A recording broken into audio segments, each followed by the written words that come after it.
स्वागत है आपका हीलियोस कोचिंग में। आइए शुरू करते हैं हम करंट अफेयर्स। सबसे पहला करंट अफेयर देखेंगे। सीला टनल दुनिया की सबसे ऊंची all whether by lane tunnel जो कि 13,000 मीटर की ऊंचाई पर है, अरुणाचल प्रदेश में बनाई जा रही है।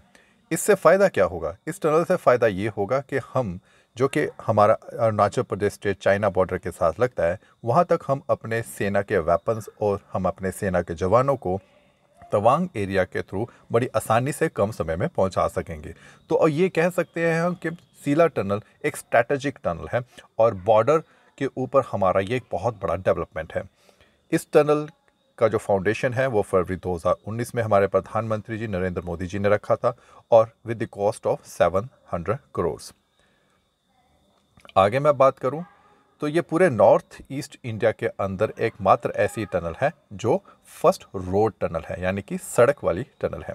इसकी कुल लंबाई 11.3 किलोमीटर है और ये इंश्योर करेगी, यह सुनिश्चित करेगी कि हर मौसम में ये गुवाहाटी और तवांग को कनेक्ट रखे, ताकि हमारा जो भी साजो सामान है सेना का, जो हमारा डिप्लॉयमेंट है, जो हमारी क्विक एक्शन एक्टिविटी रहेगी इंडो चाइना बॉर्डर पर, उसमें किसी प्रकार की बाधा ना आए। आगे नेक्स्ट करंट अफेयर की बात करते हैं। कलाकद मुंदनथुरई टाइगर रिजर्व। अभी हाल ही में मद्रास हाई कोर्ट ने तमिलनाडु सरकार को ये ऑर्डर किया है कि इस टाइगर रिजर्व के अंदर किसी प्रकार के आउटसाइडर्स या आउटसाइड व्हीकल्स को एंट्री ना मिले।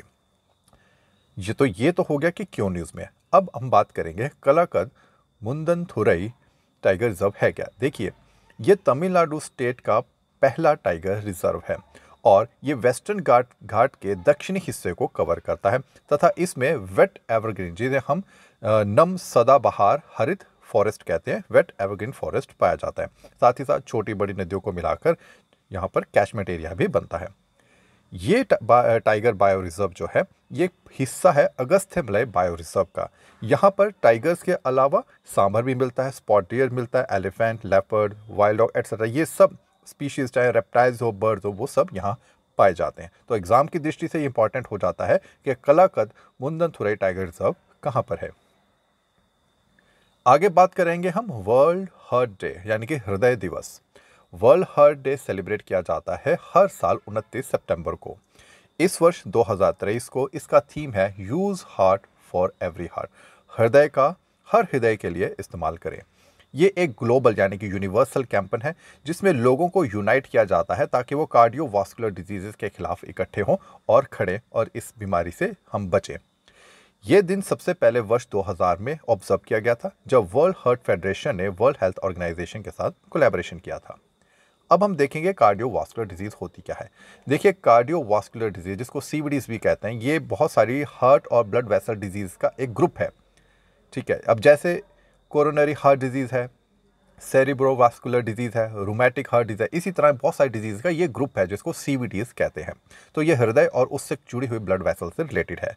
WHO के मुताबिक भारत में जो टोटल डेथ्स 2016 में हुई हैं वो 63% है और वो डेथ हुई है नॉन कम्युनिकेबल डिजीजेस की वजह से, जिसमें से 27% जो 63% में से 27% जो है वो कार्डियोवास्कुलर डिजीजेस की वजह से हुई है। साथ ही साथ उनका ये भी कहना है कि सीवीडीज भारत के अंदर 45% डेथ्स 40 से लेकर 69 साल के जो पर्सन्स होते हैं उनको कंज्यूम करती है, यानी कि 40 से 69 ईयर एज ग्रुप के जितने भी लोग हैं उनमें 45% जो डेथ के कॉज है वो सीवीडीज की वजह से है।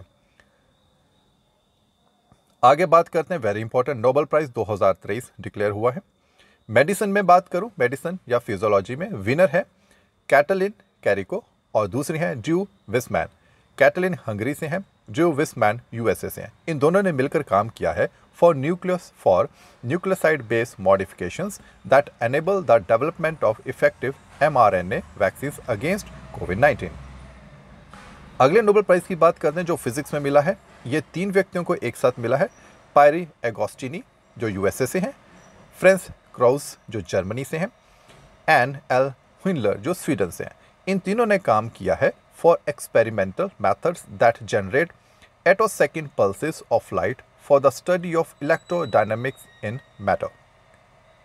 आगे बात करते हैं नोबेल इन केमिस्ट्री 2023। ये मिला है 3 व्यक्तियों को, मोंगी जी बेवेंडी जो फ्रांस से हैं, लुइस ई ब्रस जो कि यूएसए से हैं, एलेक्सी आई इकिमोव जो रशिया से। इन तीनों ने काम किया है for the discovery and synthesis of quantum dots which illuminate computer monitors and television screens and that are used by doctors to map tumours. तो ये मेडिकल के अंदर एक उन्होंने बहुत बड़ी डेवलपमेंट किया ताकि ट्यूमर्स को हम बहुत प्रिसाइजली देख सकें। आगे बात करेंगे हम वर्ल्ड हैबिटेट डे। हैबिटेट होता है रहने की जगह। वर्ल्ड हैबिटेट डे को हर साल अक्टूबर के पहले सोमवार को मनाया जाता है और इस वर्ष 2023 में ये 2 अक्टूबर को मनाया गया था, जिस दिन गांधी जयंती भी थी। ये दिवस इसलिए ऑब्जर्व किया जाता है ताकि हम ग्लोबली सोचें अपने हैबिटेट के बारे में, इसकी रखवाली के बारे में, इसके सस्टेनेबिलिटी के बारे में, इसको अच्छा रखने के बारे में। साथ ही साथ इस चीज़ पर भी ध्यान दें कि इस धरती के ऊपर जितने भी इंडिविजुअल्स हैं उनको पर्याप्त शेल्टर मिले। तो ये क्योंकि ये शेल्टर, राइट टू शेल्टर एक फंडामेंटल राइट है, तो ये फंडामेंटल राइट हर इंडिविजुअल को प्राप्त हो। वर्ष 2023 में क्या इसका थीम है? Resilient urban economies, cities as drivers of growth and recovery. हिलिस कोचिंग के साथ जुड़ने के लिए आपका बहुत बहुत धन्यवाद।